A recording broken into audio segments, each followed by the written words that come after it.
You didn't access my bank. You accessed a simulation, a digital stage I built for you. The app you used was a clone I created in 2 weeks. Every dollar you saw, every transaction you thought you made was a fiction. Her face went pale. The tan she had acquired in the Maldives couldn't hide the sudden, sickly pallor that spread across her features. "You're lying," she whispered, but there was no conviction in her voice. "Am I?" I continued. My voice is cold and sharp as a shard of glass. "You think you spent my money? Let's talk about the money, Isabella. The $400,000 that you so lavishly spent." I let the words hang in the air before delivering the final, crushing blow. "That wasn't my money. It never was. That was your inheritance. The money your grandfather left you. The money your father put in a trust because he knew you couldn't be trusted with it. The money he made me the trustee of to protect it from exactly this, from your own greed and stupidity." Her jaw literally dropped. Her eyes widened in horrified disbelief as the full implication of what I was saying crashed down upon her. "You see, when you thought you were transferring my money, you were actually just authorizing me, the trustee, to release your own funds to your little boyfriend's account. Every keystroke was your signature. You didn't just steal the money, Isabella. You signed a confession while you did it. You stole from yourself." She sank onto the couch, her legs seemingly unable to support her. The expensive handbag slipped from her grasp and fell to the floor, forgotten. I wasn't finished. I pointed to the envelope. "In there, you'll find a complete forensic report of your activities. Every text message to Tiago planning this. Every late-night login to my fake app. Every wire transfer, with the IP addresses and device IDs perfectly preserved. There are also screenshots of your little vacation, the yacht, the Ferrari, the necklace you're wearing. You documented your own crime spree in high definition. It's all there." I let that sink in before walking over to the desk and picking up another set of documents. "These," I said, dropping them in her lap, "are divorce papers. They're already filed. And this," I added, placing a final single sheet on top, "is a copy of the criminal complaint your father filed against you and Tiago this morning, for fraud, conspiracy, and grand theft. He was disappointed, to say the least. He's cut you off completely, by the way, disowned you.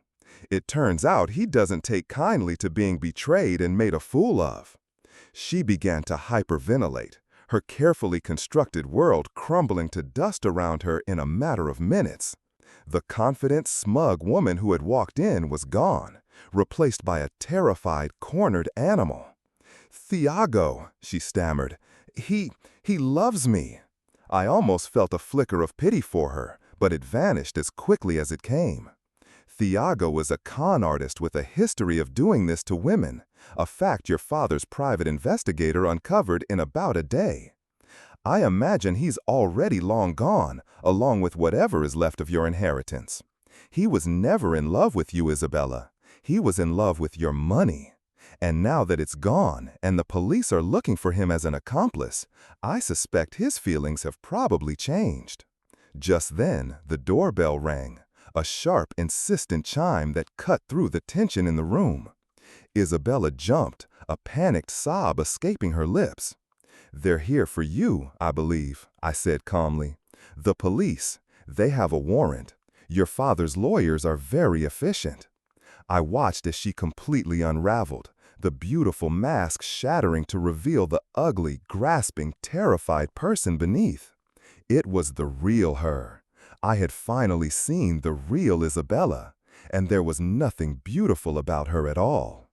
As two police officers entered and began to read her rights, I simply stood back. I felt no joy, no triumph, just a profound, empty sense of closure. The faulty code had been isolated and removed from the system, my system. I was free. The last I saw of her, she was being led away in handcuffs, her face a mess of tears and mascara, the diamond necklace from her lover still glittering mockingly at her throat. My life had been violated, my trust had been shattered, but I had survived. I had used the very skills she underestimated to protect myself and to ensure that justice was served. The house is quiet again, but this time it's a clean, peaceful silence. It's the silence of a new beginning. If you've made it this far, I'd love to hear from you. What moment in your life made you see someone for who they truly were? Drop your thoughts in the comments. And don't forget to leave a like and subscribe to Reddit Whispers, where the real stories get told. Welcome back to Reddit Whispers. After 15 years of marriage, I took revenge on my cheating wife, Part 1. It's funny how a life can be built on a foundation you believe to be solid granite, only to discover 15 years later that you've been living on a carefully constructed stage of papier-mâché over a sinkhole. My story, our story, began in the way so many do in Toronto. A university romance that felt epic, cinematic, a story for the ages. I met Genevieve at the University of Toronto. She was studying art history. I was grinding my way through a business degree. She was everything I wasn't, spontaneous, ethereal, with a laugh that could make the gargoyles on Hart House crack a smile. I was pragmatic, steady, a planner. We were the classic yin and yang, and for a long time, it felt like perfect harmony. Our early years were a blur of shared dreams whispered in a tiny annex apartment, of late-night shawarmas and weekend trips to Algonquin Park, where the autumn colors seemed to burn just for us. We were going to conquer the world, or at least our little corner of it. I got a job at a Bay Street firm, a good one, and she found a position curating at a small upscale gallery in Yorkville. We were the picture of young, ambitious Canadian success. We married in a small ceremony at the Toronto Botanical Garden, surrounded by friends and family who all agreed we were meant to be. I believed it with every fiber of my being. The first 5 years were what I can only describe as bliss.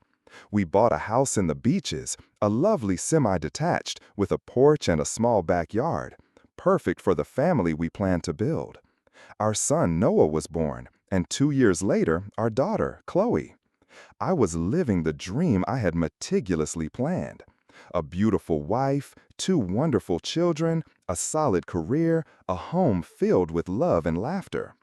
I remember looking at Genevieve across the dinner table, watching her help Noah with his mashed potatoes, the evening sun catching the gold in her hair, and feeling a sense of gratitude so profound it was almost painful.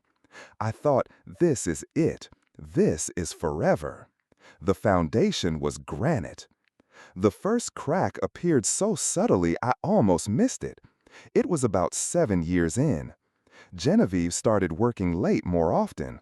The gallery had a new, ambitious owner, she said, and there were openings and artist dimmers that ran into the wee hours. I understood.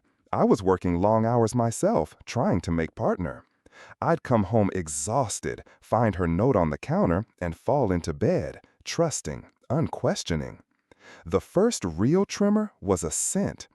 She came home one night, well after midnight, smelling of wine and something else, a cologne that wasn't mine. It was a sharp, woody scent, expensive and unfamiliar. I asked her about it, my voice still thick with sleep. She laughed it off, a tinkling, dismissive sound. "Oh, Liam, you and your nose. I was hugging people all night. It was a packed event." I accepted it. I had to. The alternative was unthinkable. The foundation was granite, I told myself. A little dust doesn't mean it's cracking. But the dust began to accumulate. There were hushed phone calls she'd taken the other room, a sudden possessiveness over her phone, which had previously been communal family property. Her business trips became more frequent, long weekends to Montreal or Vancouver for art fairs. I was a modern husband, a supportive partner. I held down the fort, juggling my own demanding job with school lunches, soccer practice, and ballet recitals. I was proud of her success, her independence, or at least that's what I told myself. The truth, a seed of which was now planted deep in my gut, was that I was afraid. I was terrified that if I pulled at any of these loose threads, the entire tapestry of our life would unravel. So I became an expert in denial. The late-night texts she'd quickly hide were from a frantic artist. The charge on the credit card for a hotel room in our own city was a booking mistake she'd get refunded.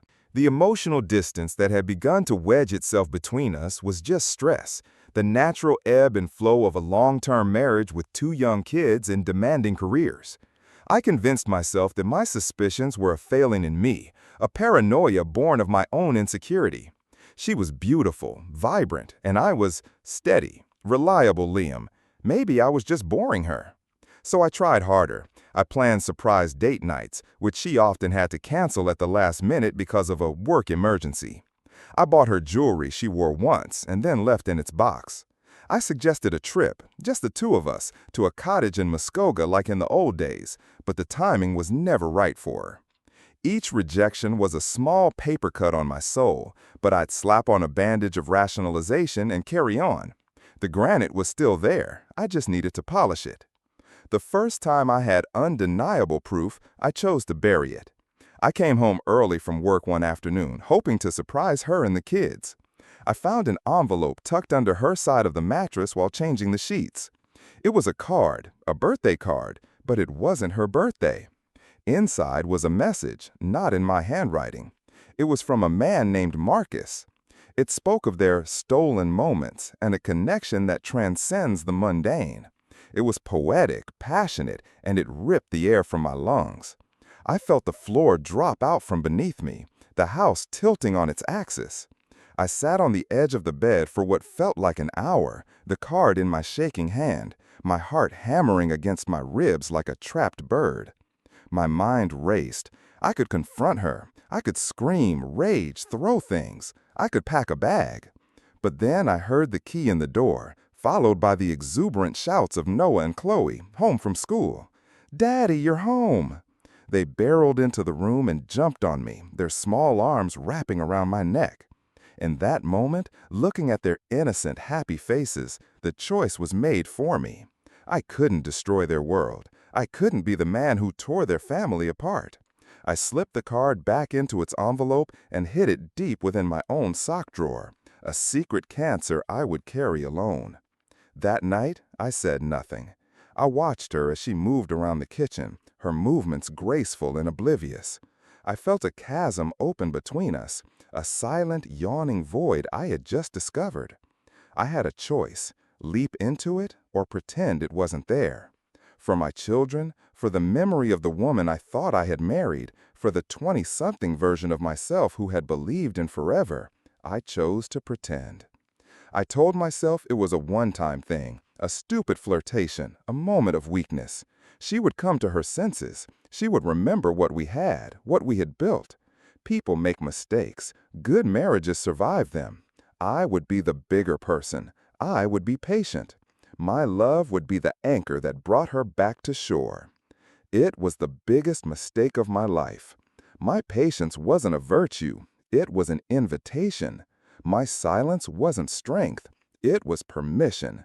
I had shown her that she could cross the most sacred line in our marriage, and the consequence would be nothing. The foundation wasn't granite. I had just discovered a massive crack, and instead of calling in an engineer, I decided to cover it with a rug and hope no one would trip. The years that followed were a masterclass in self-deceit. I became a detective in my own home, a silent observer of the woman I shared a bed with. I learned the language of her lies, a slight hesitation before answering a question about her day, the way she angled her phone screen away from me, the sudden flurry of new interests, new restaurants, new music tastes that didn't originate from our shared life. Each one was a small clue, a breadcrumb leading to a truth I was still desperately trying to avoid. Marcus, I learned through some discreet digging, was a wealthy client of her gallery. He was older, married himself, a titan in the property development world. He was everything I wasn't, flashy, powerful in a public way, a man who moved through the city with an aura of untouchable confidence. I started to see him in everything. The expensive new scarf she'd bought herself, the sudden interest in sailing, The way she'd casually mention a new restaurant that I knew was one of his haunts. The affair wasn't a secret I had buried. It was a ghost that lived with us, sitting at our dinner table, sleeping in our bed. It was a cold presence that chilled the air and muted the colors of my life. My work began to suffer. I was distracted, my mind constantly replaying conversations, analyzing text messages I'd managed to glimpse, trying to piece together a puzzle I didn't want to solve. My colleagues noticed the change. "Everything okay, Liam? You seem a million miles away." I'd force a smile and blame it on stress, on the kids, on anything but the truth. The truth was that I was drowning, and the person I was supposed to be able to turn to for a lifeline was the one holding my head underwater. The toll it took on me was immense. I lost weight. Sleep became a luxury. My nights spent staring at the ceiling, listening to her breathing, wondering if she was dreaming of him. I felt a constant, low-grade anxiety thrumming just beneath my skin. I became jumpy, irritable. My laughter, once easy and frequent, became a rare and hollow sound. The kids noticed too. "Why are you so sad, Daddy?" Chloe asked me once, her big brown eyes filled with a concern that shattered my heart. I knelt down and hugged her, burying my face in her hair, and whispered that I was just tired. It was a lie, another one in a life that was becoming suffocatingly full of them. I was mourning a marriage while still living inside of it. I was a widower whose wife was still alive. And yet, I stayed. I stayed for the moments of normalcy that felt like oases in a desert of deceit. A family movie night on the couch, a weekend hockey tournament for Noah, a school play where Chloe was a tree. In those moments, we could almost pretend to be the family in the pictures on our mantelpiece. I clung to them, these fleeting mirages of happiness, because they were all I had left. I told myself I was being noble, self-sacrificing. I was preserving my children's innocence, giving them the stable two-parent home they deserved. But a part of me, the honest part that I only acknowledged in the darkest hours of the night, knew that I was also being a coward. I was afraid of the unknown, of the cataclysmic explosion that telling the truth would cause. I was afraid of being alone. I was afraid of what my life would look like if I admitted that the last decade had been built on a lie. So the silent, agonizing status quo continued, a slow-motion car crash I was watching from the driver's seat. Genevieve, for her part, became an expert at compartmentalization. With me and the kids, she was a passable version of a wife and mother. But there was a light in her eyes that only seemed to switch on when her phone buzzed, a vibrant energy that was reserved for someone else. I was the keeper of the home, the reliable bedrock of her life that allowed her the freedom to seek excitement elsewhere. I wasn't her partner anymore, I was her enabler. I was the safety net she knew would always be there to catch her. And I let her believe it. For years, I let her believe it. I watched the woman I loved transform into a stranger, and I did nothing. I chose the slow poison of a lie over the sharp, clean pain of the truth. That decision would cost me years of my life, my self-respect, and my peace of mind. It was a debt that would accumulate with silent, suffocating interest until the day came when I finally decided it was time to collect. But that day was still a long way off. For now, I was just Liam, the quiet husband, the devoted father, the keeper of a terrible secret, living in a beautiful house in the beaches that was no longer a home, but a mausoleum for a love that had died long ago. The middle years, say from year 8 to year 12 of our marriage, weren't defined by a single shattering event like the discovery of that first card. Instead, they were characterized by a slow, methodical erosion, like water dripping on a stone. The stone was my spirit, my sense of self, and the water was Genevieve's continuous, almost casual betrayal. The affair with Marcus wasn't a clandestine secret anymore, it was an institution, a shadow government running parallel to our family life. It had its own routines, its own holidays, its own language of coded texts and vague excuses. I'm having dinner with the girls from the gallery. There's a weekend retreat for curators in Niagara-on-the-Lake.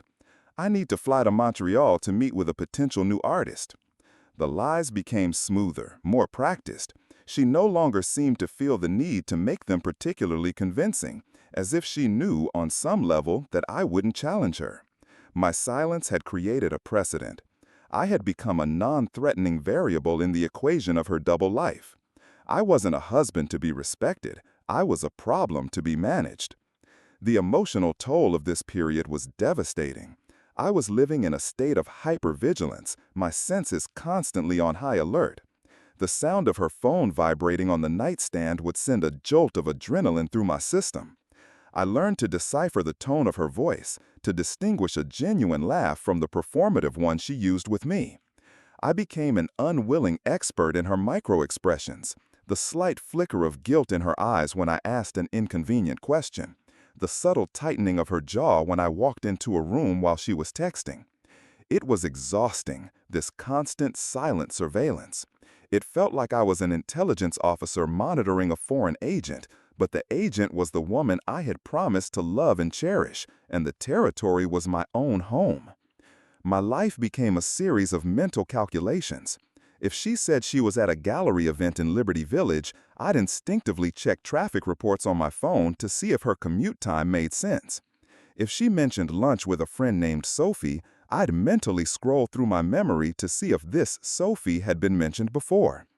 I was building a case in my head, a massive, intricate file of circumstantial evidence, but I was both the prosecutor and the jury, and I kept declaring a mistrial.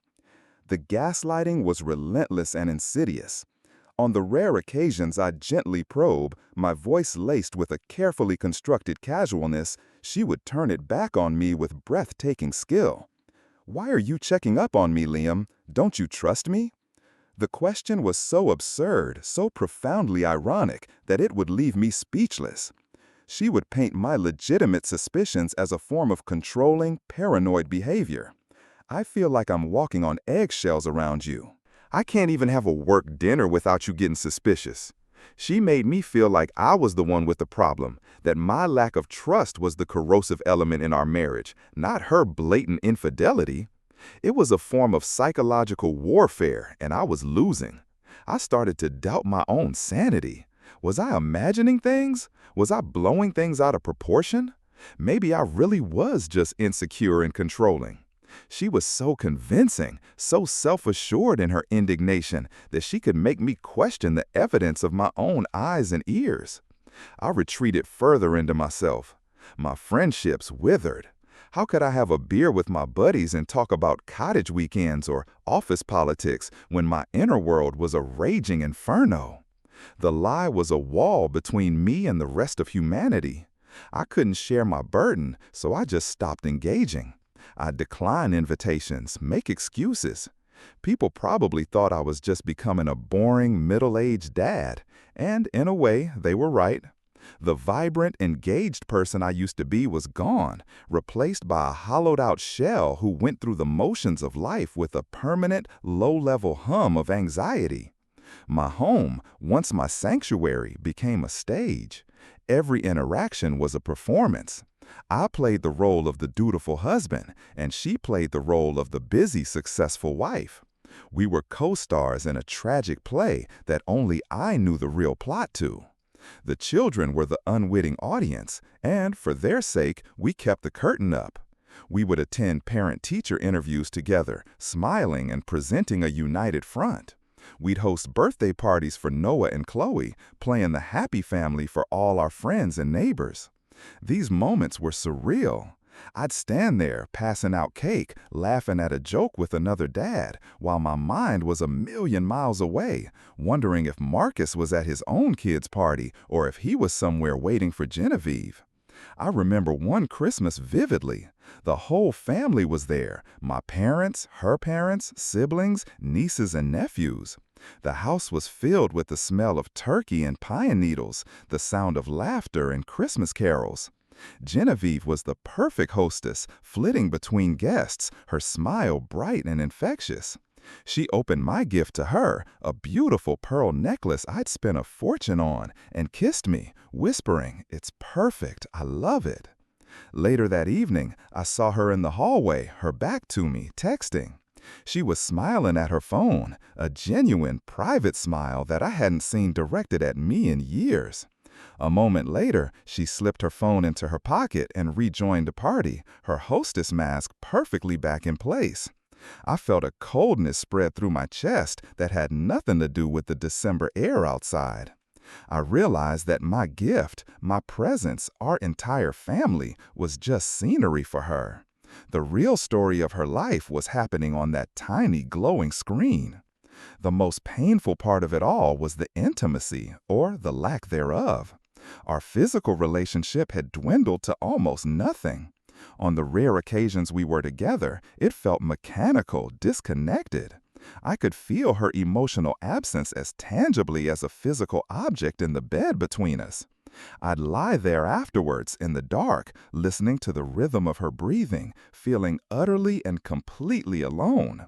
It was a profound loneliness, the kind you can only feel when you are lying next to someone who is supposed to be your closest confidant, but is in reality a universe away. I was starved for genuine affection, for a simple, honest touch that wasn't laden with unspoken secrets. This starvation made me weak, made me cling to any scrap of affection she threw my way. A rare compliment, a fleeting touch on the arm, a moment of shared laughter over something the kids did. These were crumbs, and I devoured them like a starving man.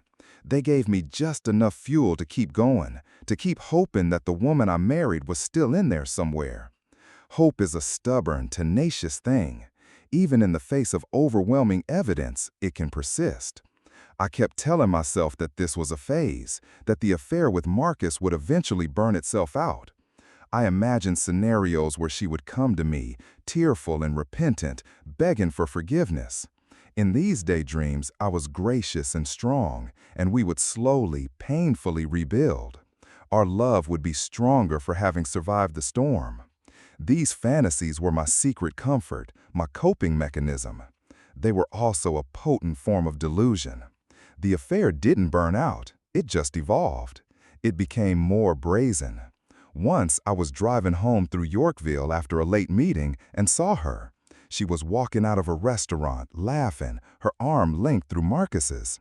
He leaned down and kissed her, a long, lingering kiss under the warm glow of a street lamp.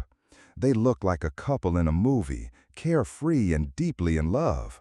I was stopped at a red light, not 50 feet away. I felt a strange sense of detachment, as if I were watching a scene on a screen. My hands gripped the steering wheel so tightly my knuckles turned white. The light turned green. The car behind me honked. I drove home in a daze, the image of them kissing seared onto the inside of my eyelids. I walked into the house. The babysitter was on the couch, watching TV. The kids were asleep.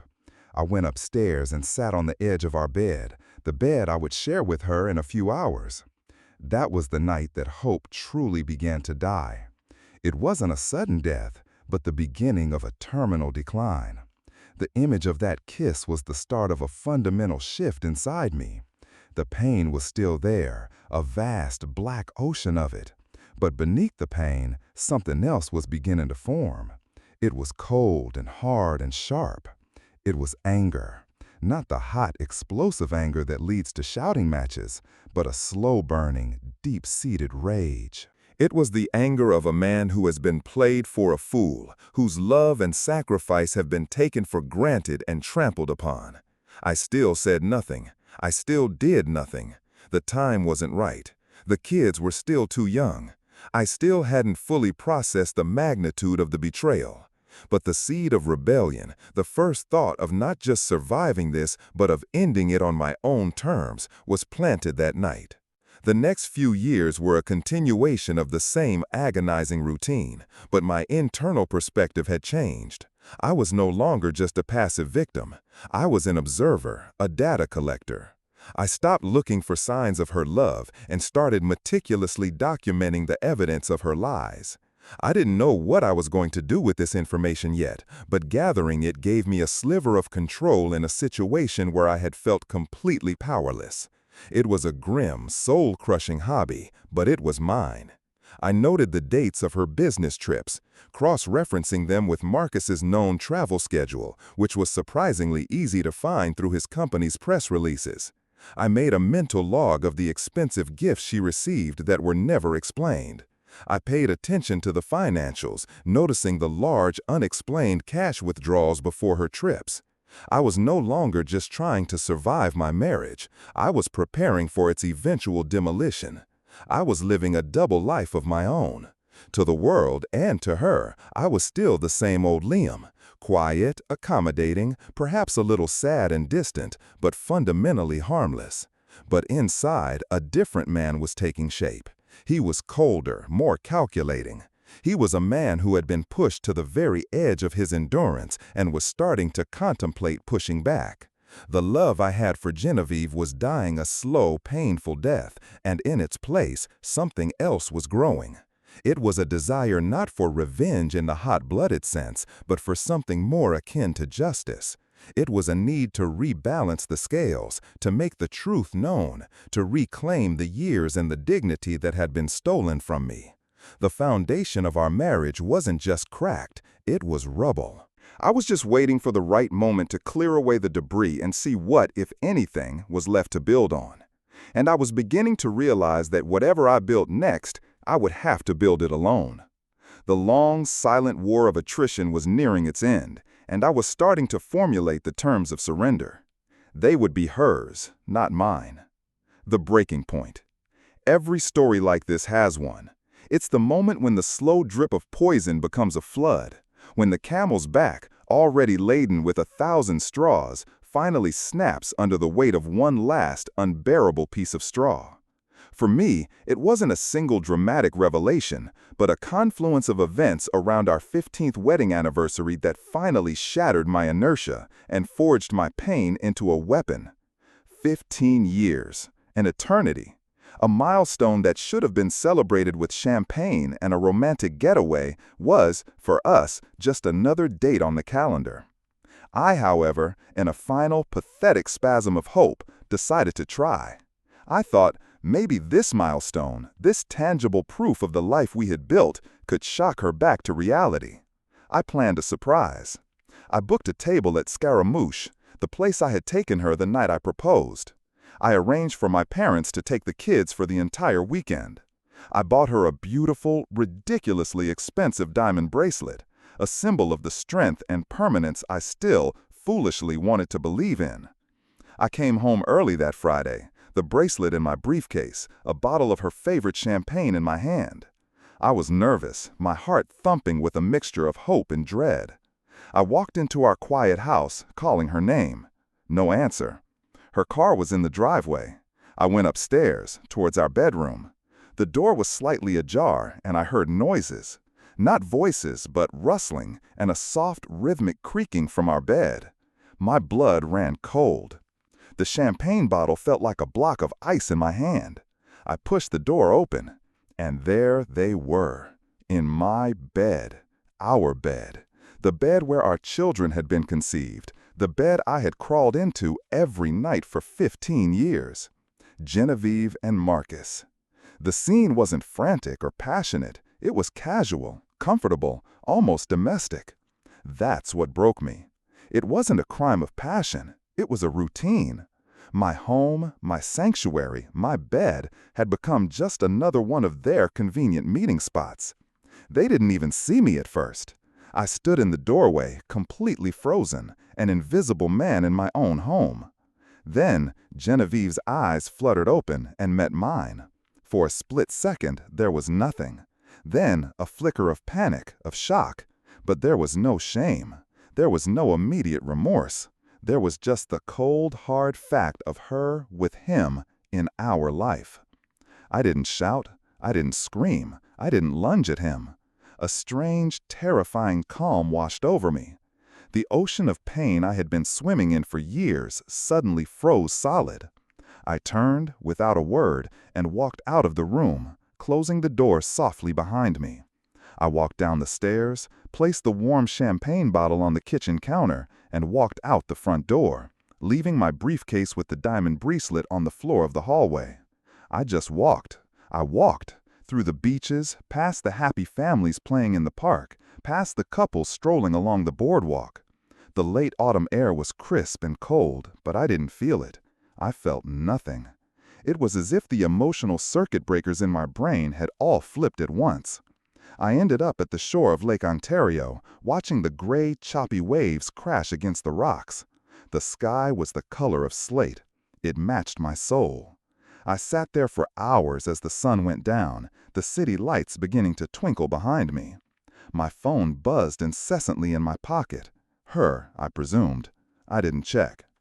In the cold, wind-swept darkness, sitting on a rock by that vast, indifferent body of water, the man I had been for the past 8 years died.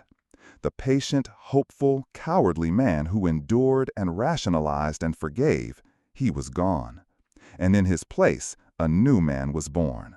This man was cold, methodical, and filled with a purpose as clear and hard as a diamond. The purpose was not love or reconciliation or even survival. It was justice. A cold, precise, and devastating justice. I finally stood up, my legs stiff, and walked home. The house was dark. Marcus's car was gone. I walked in to find Genevieve sitting on the stairs, her face pale and tear-streaked. She started to speak, a torrent of excuses, apologies, and pleas. "Liam, I'm so sorry. It didn't mean anything. It was a mistake." A mistake? 8 years was a mistake? Our bed was a mistake. I held up my hand and the flow of words stopped. My voice, when I spoke, was unrecognizable to me. It was flat, devoid of any emotion. "Don't," I said, "don't speak." I walked past her, went into the kitchen, and opened my laptop. The first thing I did was transfer 75% of our joint savings into a new account I had opened in my name only a few months prior, an act of foresight I hadn't even consciously understood at the time. The second thing I did was email a lawyer. Not just any lawyer, but the most notoriously ruthless divorce attorney in Toronto, a woman known as the Shark. Her name was Eleanor Vance, and I had researched her extensively. I sent her a simple email. "My name is Liam Porter. I require your services. I have 15 years of marriage and 8 years of evidence. Please call me at your earliest convenience." Then I went upstairs, packed a bag with a week's worth of clothes, and walked back down. Genevieve was still on the stairs, watching me, her expression a mixture of fear and confusion. She had never seen me like this. This wasn't the man she could manipulate and gaslight. This was a stranger. "Where are you going?" she whispered. "I'm going to a hotel," I said, my voice still a monotone. "Do not contact me. I will contact you through my lawyer." I walked out the door and didn't look back. The next day, I met with Eleanor Vance. Her office had a panoramic view of the city, a view of a world she helped people conquer or lose. She was exactly as advertised, sharp, impeccably dressed, and with eyes that seemed to see right through you. I spent 3 hours laying it all out, the whole sordid story, from the first scent of cologne to the scene in my bedroom the day before. I didn't get emotional. I presented it like a business case, a series of facts and data points.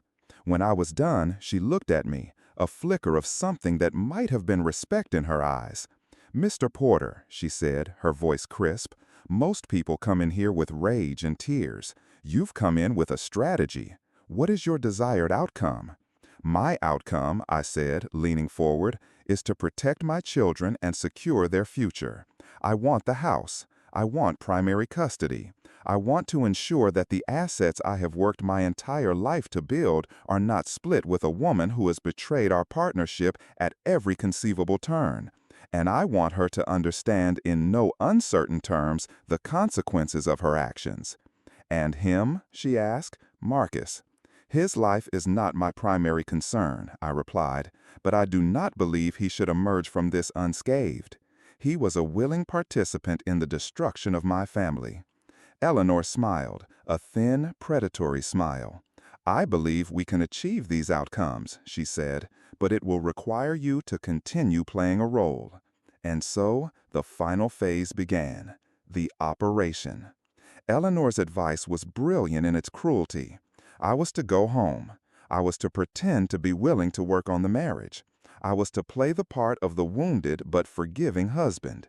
It was the last thing Genevieve would expect, and it would lull her into a false sense of security, preventing her from lawyering up and hiding assets. It was the most difficult thing I have ever had to do. I went home a week later. I told Genevieve that I had been doing a lot of thinking and that our family was too important to throw away. I told her I was willing to go to marriage counseling. I told her I was willing to try and forgive her. The relief on her face was nauseating. She thought she had gotten away with it again. She thought my weakness, my love for the kids, had won out. She promised it was over with Marcus, that she would do anything to earn back my trust. It was all a lie, of course, for her and for me. For the next 3 months, I lived the life of a spy. I went to counseling sessions with her where I would talk about my pain and my struggle to trust, while she would cry crocodile tears and talk about her terrible mistake. It was a masterpiece of theater. At home, I was kind, attentive, but distant. The perfect portrayal of a man trying to heal. Meanwhile, behind the scenes, Eleanor and I were building an airtight case. We hired a private investigator, a grizzled ex-cop named Frank, who was a legend in his field. Frank was a ghost. He documented everything. He got photos of Genevieve and Marcus meeting at boutique hotels. He got records of their trips together, flight manifests, hotel bills paid for by Marcus's corporate card. He even managed to get an audio recording of them in a restaurant, laughing about how gullible and predictable I was, how I was eating up the whole Reconciliation Act. Every piece of evidence Frank delivered was another shovelful of dirt on the grave of the marriage I was pretending to save. As Frank gathered intel on Genevieve, I focused on our finances. With Eleanor's guidance, I meticulously traced 15 years of spending. I documented every dollar she had squandered on her secret life. The spa days, the designer clothes, the cash withdrawals that coincided with her business trips. I compiled a dossier of our financial life that was so detailed, so irrefutable, it could stand as a monument to my years of hard work and her years of deceit. I also did my own digging into Marcus. I learned that his wife, Catherine, came from old money. It was her family's wealth that had bankrolled his entire development empire. He was a man who had everything to lose, not just his marriage, but his entire career and social standing. I filed this information away. It was my trump card. During this time, I felt a strange sense of clarity and purpose. The pain hadn't vanished, but it had been transformed. It was no longer a debilitating poison. It was fuel. It powered me through the nauseating charade of my daily life. Every fake smile I gave Genevieve, every time I had to sit next to her on the couch pretending to watch a movie, I reminded myself of my goal. I was no longer a victim adrift in a sea of betrayal. I was the captain of my own ship, navigating through a storm of my own creation, towards a destination of my own choosing. The kids were my North Star. I spent as much time with them as possible, shielding them from the tension with a wall of forced normalcy. I was a better father than I had ever been, because I knew that soon it would be just me and them. I was fighting for their future, for a life free of the toxicity and lies that had poisoned our home for years. The plan was coming together. The legal documents were drafted. The financial affidavits were prepared. The evidence was compiled into a thick binder that Frank grimly referred to as the Annihilator. We were ready. All I needed was to choose the right moment to deploy it. The D-Day, as Eleanor called it, I decided it would be the Sunday after our son Noah's 13th birthday. We would have the family party on Saturday, one last performance, and on Sunday, the curtain would finally fall. The morning of D-Day was unnervingly normal. It was a bright, clear Sunday in early spring. The sunlight streamed into the kitchen, glinting off the stainless steel appliances that felt like relics from another life. Noah and Chloe had gone for the day with my parents under the guise of a post-birthday celebration trip to the Science Center. It was just Genevieve and me. She was humming, making coffee, acting as if the fragile peace we had brokered was becoming a permanent reality. She truly believed she had weathered the storm, that her charm and my weakness had once again saved her from any real consequences. She had no idea she was living in the final few minutes of her old life. I let her pour me a coffee. I sat at the kitchen island, the one we had picked out together a decade ago, and took a sip. My hand was perfectly steady. Inside, my heart was a cold, heavy stone in my chest. This wasn't about anger anymore. It was about resolution. It was a surgical procedure, and I was the surgeon. "Jen," I said, my voice calm and even, "can we sit in the living room for a minute? There's something we need to discuss." She followed me, a small, puzzled frown on her face. We sat on the couches opposite each other. The space between us felt like a mile-wide canyon. On the coffee table in front of me, I placed a thick, black binder. It was Frank's Annihilator. It landed on the wood with a solid, definitive thud. "What's that?" she asked, her voice light, but I could see the first flicker of apprehension in her eyes. "That," I said, opening the binder, "is the last 8 years of our marriage." I didn't raise my voice. I didn't accuse. I simply presented the facts, a narrator of our shared history. I started with the first section, labeled Marcus. I turned the binder around so she could see. The first page was a glossy 8x10 photograph of her and Marcus kissing outside the restaurant in Yorkville. Her face went white. I then walked her through it, page by page. Photos of them checking into hotels in Niagara-on-the-Lake, copies of flight manifests showing them on the same flights to Montreal and Vancouver, credit card statements detailing hotel rooms, dinners for two, gifts I had never seen. I was dispassionate, my voice a monotone, like a lawyer presenting evidence to a jury. She started to speak, to deny, to deflect, but I just held up a hand and continued turning the pages. The color drained from her face, replaced by a ghastly pallor. Then came the audio transcript. I let her read the words herself, her words. Laughing with him about how I was so easy to manage, how she had me wrapped around her little finger, how I was swallowing the whole reconciliation thing. She looked up from the page, her eyes wide with a mixture of horror and disbelief. She wasn't horrified by what she had done. She was horrified that I knew. "Liam, how could you?" she whispered, as if my discovery was the true betrayal. "That's an interesting question, Jen," I said, my voice still utterly flat. "A better one might be, how could you?" I closed the binder. These are copies, of course. The originals are with my lawyer, Eleanor Vance. You may have heard of her. The mention of Eleanor's name was like a physical blow. She flinched. "Your lawyer?" "Yes," I said. I reached into my briefcase, which I had placed beside the couch, and pulled out another set of documents. I slid them across the coffee table. "These are for you. They are divorce papers. I filed them last week. You'll be served officially tomorrow." She stared at the papers as if they were a venomous snake. "No," she stammered. "Liam, we can fix this. We were in counseling. We were working on it." "No, Jen," I corrected her gently.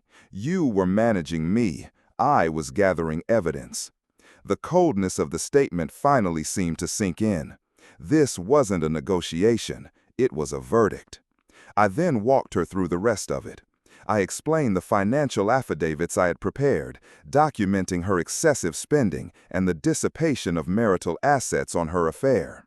I explained that I was petitioning for primary custody of the children, citing marital misconduct and emotional neglect, all thoroughly documented. I explained that I was petitioning for sole ownership of the house, given that the down payment had come from my inheritance, and I had been the sole provider for our family, while she was otherwise engaged. Each point was delivered with the cold, hard finality of a nail being hammered into a coffin. The fight went out of her. The defiance and indignation were replaced by a desperate, panicked pleading. The tears started, the real ones this time, born not of remorse, but of sheer terror at the complete and utter demolition of her life. And then I played my trump card. "There's one more thing," I said, pulling out a final envelope. This is a package. It contains a curated selection of the highlights from this binder. Photos, transcripts, the works. A copy of this was delivered by courier an hour ago to Catherine, Marcus's wife. I imagine they are having a very interesting conversation right about now. That was it. That was the kill shot. The thought of her life with Marcus imploding at the same time as her life with me was too much. She crumpled. She wasn't a beautiful, sophisticated art curator anymore. She was just a woman whose entire house of cards had been blown down in a single gust of wind. I stood up. I've packed your things. Your bags are by the door. I suggest you go to a hotel or your parents' place. When the kids get home, I will explain to them, as gently as I can, that we are separating. You are not to contact them directly for the next few days. All communication will go through me or our lawyers. Is that clear? She just nodded, sobbing, unable to speak. I walked to the front door, opened it, and waited. She stumbled past me, a ghost in the life we had built, and walked out into the bright spring sunshine. I closed the door, and the silence in the house was the most profound thing I have ever experienced. It was the silence of a fever breaking, of a decades-long storm finally passing. In the weeks and months that followed, the plan executed exactly as Eleanor and I had designed. Genevieve, faced with the mountain of irrefutable evidence, had no fight left in her. Her lawyer advised her to settle, and settle she did. I got the house. I got primary custody of Noah and Chloe. She got a modest settlement, enough to live on, but a fraction of what she would have received in a standard divorce. Her life, as she knew it, was over. Marcus's wife, Catherine, did exactly what I expected her to. She cleaned him out. His empire was built on her family's money, and she took it all back. He lost his company, his homes, his social standing. I heard through the grapevine that he and Genevieve tried to make a go of it, but their relationship, built on the thrill of deceit and the stability of our respective marriages, couldn't survive the harsh reality of having only each other. It fizzled out within 6 months. The aftermath for me was not one of triumphant celebration. I didn't gloat. I felt no joy in her destruction.